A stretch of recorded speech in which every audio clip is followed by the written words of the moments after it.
Hello, Year 7. Welcome to your final RE lesson of the year. And it is about the fifth pillar of Islam, which is called, as you will definitely remember from earlier lessons, Hajj. And Hajj just means that Muslims, for as much as they're able, at some point in their life, should go on a pilgrimage to where Islam all began. Can you remember from the first lesson that I did on Islam where it was? What city is it called where Islam began? Think in your head, shout it at the screen. Come on, I know you know it. Yeah, some of you got it wrong, but most of you said Mecca, which is correct. Well done. I'm going to share my PowerPoint screen with you now and just talk you through the lesson. It shouldn't take too long. All you need is a pen and some paper. If you can print out the worksheet that is within the shared documents folder, then go for it. But if you haven't got a printer like me, don't worry about it. Just find a bit of plain paper or anything to write on, really, and we can get going. Right, I'm just going to share my screen with you, which is this PowerPoint. Actually, I'll share the screen entire. Right, here we go. So as you can see, Year 7 Islam, and it is Hajj, the pillar of pilgrimage. So for your first activity, think of a place that's the most important place to you. Could be anywhere, somewhere you have or haven't been, doesn't matter. Jot down where it is, why it's important to you. Why does that place mean something to you? Do other people consider it a special place, or is it just somewhere that's unique and, you know, good for you? But if you took someone else there, they'd say, oh, it's rubbish. Doesn't matter. As long as it's important to you, jot it down. Pause it now and press play again when you've done it.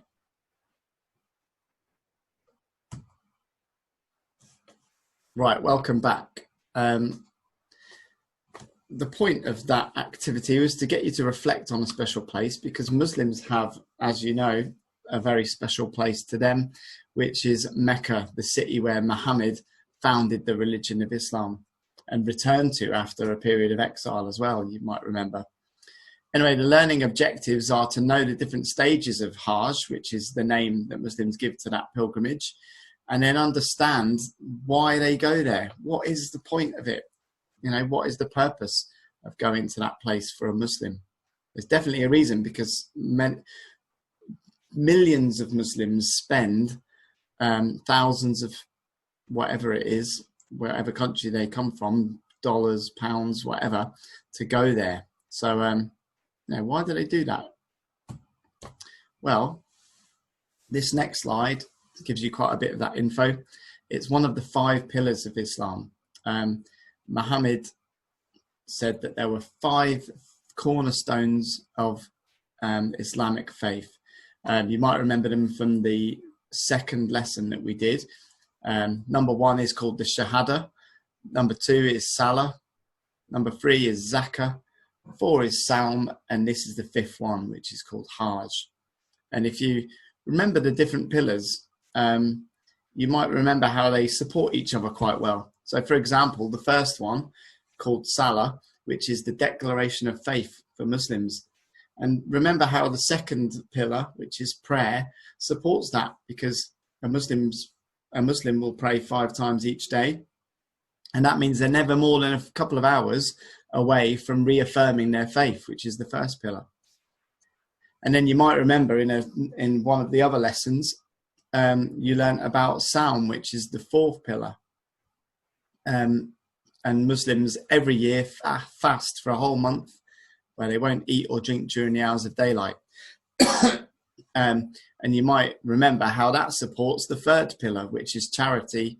Well, it's not actually considered charity. It's more of a religious duty to pay 2.5% of your wealth.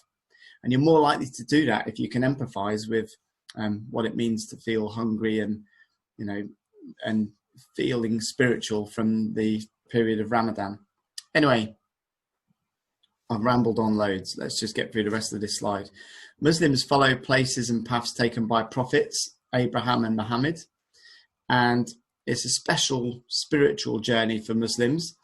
They try and do it to become closer to Allah. And Hajj, there's been a bit of debate about whether it will be going ahead this year. It actually is going to take place, and it runs from the 28th of July to the 2nd of August. But because of the coronavirus, not nearly as many Muslims will be going there. I think most Muslims have been advised not to travel, and only a small number of pilgrims will be allowed. They'll have to follow social distancing, which again will be difficult. If when you see the videos later on in the lesson about what Hajj normally looks like, you'll think, wow, it's going to be so different this year with social distancing in place. Anyway, watch this video clip. It's off the BBC website. It will tell you a little bit about Hajj.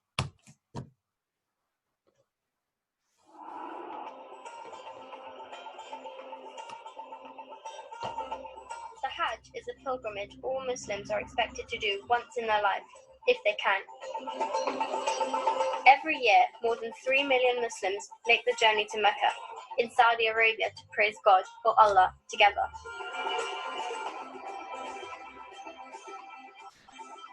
It's the largest annual gathering of people on earth. The crowd is so big it would fill Wembley Stadium more than 40 times.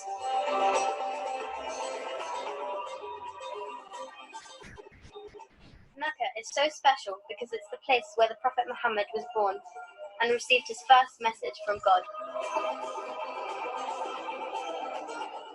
It's such a holy place, only Muslims are allowed in. My family is saving up for the Hajj, and I want to find out more about what it's like. So I'm meeting Mary Batul Al-Toma, a tour guide for Muslim pilgrims from the UK. Assalamu alaikum, sir. The first time you went to Hajj, what were your first impressions and what did you do?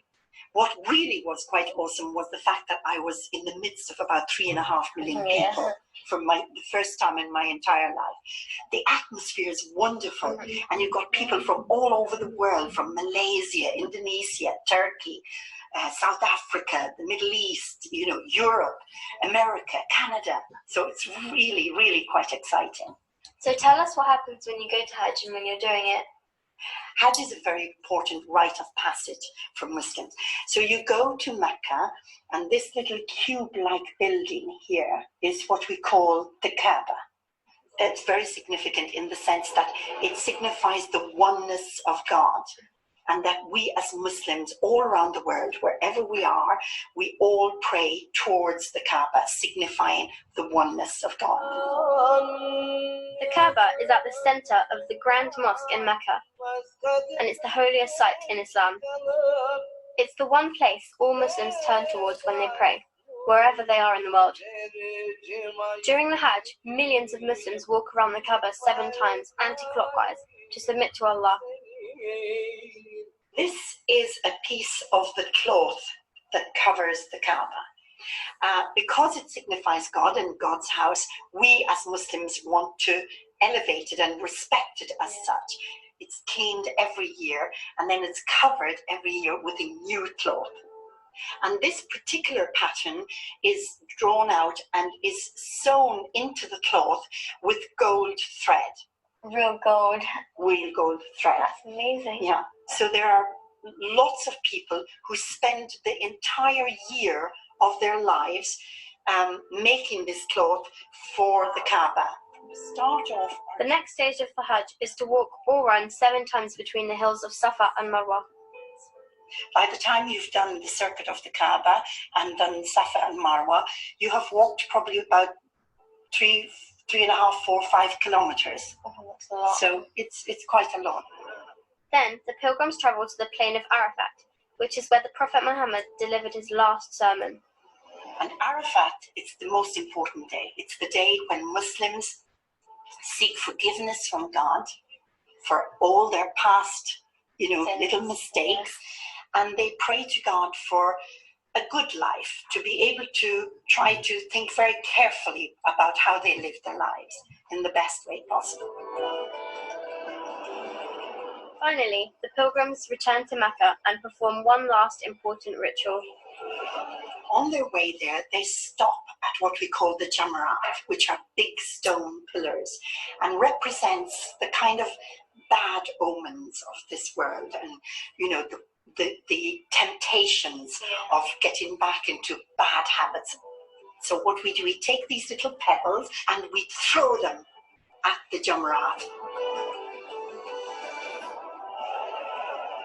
It's about physically rejecting all the bad that might come and sort of tempt us to do wrong. And then we walk into Mecca to do our circumambulation of the Kaaba again. This is all walking, Sarah. So this is it is hard, especially because it's so hot. The Hajj takes place in temperatures of more than 30 degrees Celsius. Batul's job is to help look after people so they don't get lost or become ill from the heat. A trip like this takes a lot of planning. This is the dress for Muslim men who go on Hajj, and it's 2 very large pieces of white toweling. Okay, so it's like a great big bath towel. All Muslim pilgrims wear ihram, special clothes that unite them as equals before Allah. They put one part of this around their waist, and then they pop the other one around the top part of their body and their shoulders. And what do the women wear? The women wear usually just one straight, loose kind of dress. It can be any color. Lots of women like to wear white because the men wear white, but it can be any color as long as they're covered and they maintain their respect. That's all they're asked to do. The Hajj pilgrimage is one of the best things you can do as a Muslim.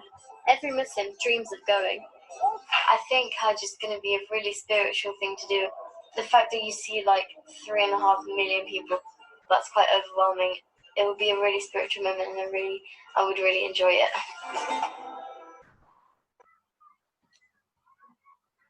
Okay, so hope you found the video interesting. Now it's time for you to demonstrate what you have learned from it. So the title of the main activity for your lesson is to demonstrate what happens in Hajj. What do they do? So you've seen the video. Click on the download for the worksheet where it has all of the different elements of the Hajj in order. And your task involves flicking backwards and forwards through the next few slides on this PowerPoint and basically filling in and making notes on each stop of the Hajj pilgrimage, each different part that Muslims visit, each different area, and just see as you move backwards and forwards through the slides how much information you can get onto your sheet. Okay, good luck.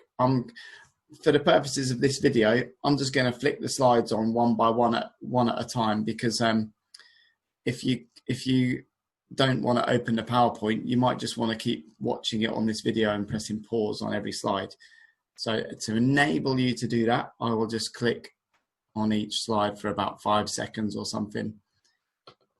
And the downside of doing that is you have to watch my gormless face every time you go to make notes on a different slide, frozen in time. But you know, I'll try not to pull a silly face so you won't mind that too much.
Wow, I know I'm just flicking through these pictures, but that's an amazing picture. Look how many people are on Mount Arafat.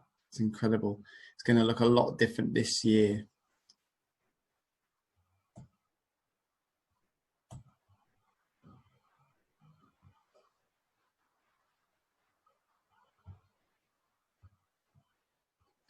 The second point on this slide says Muslims will often pick up stones from the plain for the following day. Can you remember why? Why are they picking up stones?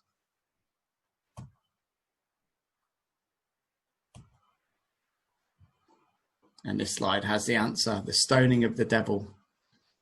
So they throw stones at pillars which represent temptation and bad things.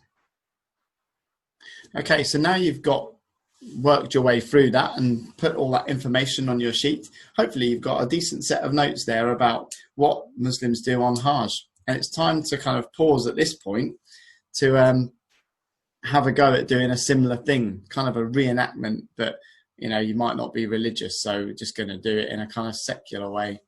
So, and loads of people say that this has some sort of benefits as well. So write down something that you think is bad, or something that you've been tempted by lately, or something that, you know, you might have done wrong that you want to put behind you, and write it on a piece of paper and try and jot down and articulate, you know, why that thing is a bad thing, or why you're annoyed that you did a certain thing or whatever. Don't have to tell me, this isn't a confession, but just jot it down for yourself. And then once you've done that, scrunch it up into a ball and either throw it into a bin like it says on the slide, or come up with a more inventive way to get rid of it. You could flush it down the toilet, but don't come crying to Mr. Mayers if you have to call the plumber in because you've blocked up your pipes. Or you could burn it in your fire if you've got a fire. But again, do not come crying to Mr. Mayers if you burn your house down. It's not my fault. Just be careful whatever you do. And then once you've done that, provided you haven't had some sort of disaster in your home, think about how that made you feel, about what it was that you wrote down. Did throwing it away make you feel different? Did it make you feel like you can move on having left something behind? Or did it have no effect? You know, speak to someone that you in your household about that, and, you know, see if they do a similar sort of thing.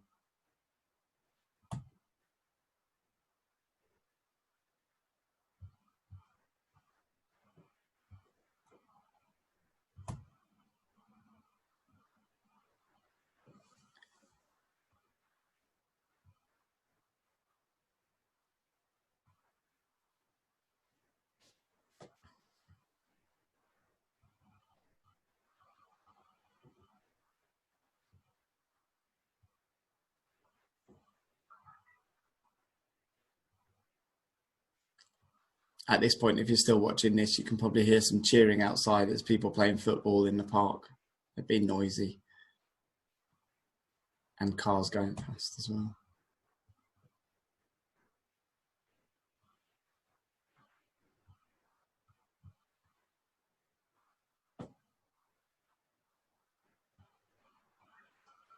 Okay, so having gone through all that, well done.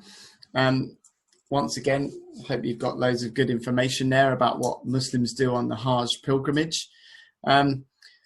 Finally, it's time to do a creative activity. So you can see from this slide that Mendi is a form of body art originating in India, and lots of Muslims do this as well. You might remember from the Islamic art lesson that we went through 2 lessons ago, where I showed you about geometric patterns and calligraphy and how they both contribute to form Islamic art. So have a go now. Lots of people who go on any sort of pilgrimage around the Middle East, they might create a Mendi pattern on their hands or forearms. So your task now is to get a bit creative. You can get a bit of paper, put your hand on it, draw around it, and then decorate it. Okay, good luck with that. This video shows you some designs to give you some ideas. You can press play on this on the shared drive, or again, just watch it on here to give you some ideas about what you might want to do. By the way, you don't actually have to draw on your arms. I know this lesson comes with a lot of hazard warnings, like don't burn your house down or tattoo yourself, but just gives you some ideas about what to do on your outline.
I think the person who did that design was doing it on top of a photocopy of their arm, which is a pretty good idea. If you've got one of those printer scanner type things that can do that, then that's even better than drawing around your hand. So that would be cool.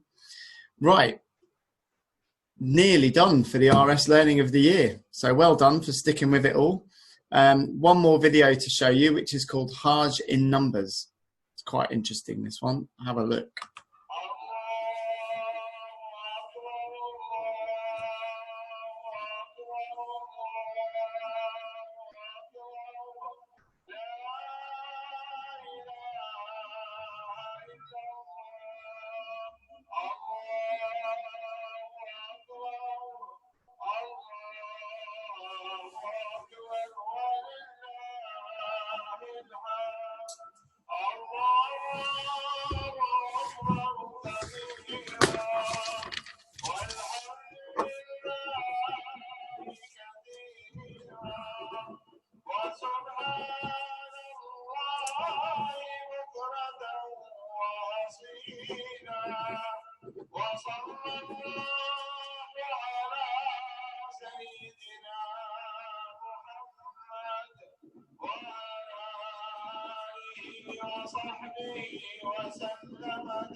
Okay, interesting. So there's some review questions on this next slide then.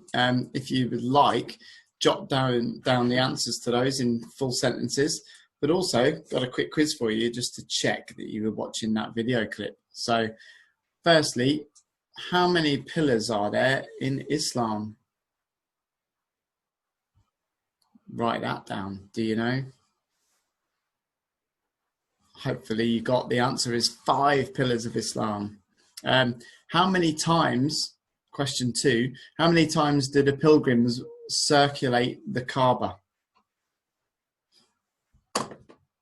hopefully you know that it was 7 times they go around the Kaaba. How many stone pillars are there where they throw the pebbles at to symbolize the casting away of temptation and evil? Did you get it right? The answer is 3 stone pillars there are there. Final question.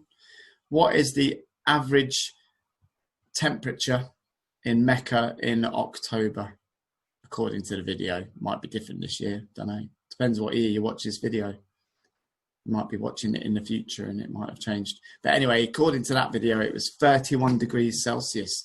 So it's pretty hot. Have a go at these final questions as well. And then the last thing to do is just review the learning objectives. Do you know the different stages of the Hajj? And to what extent do you feel that you understand the purpose of pilgrimage to a Muslim? Just a quick point before we go.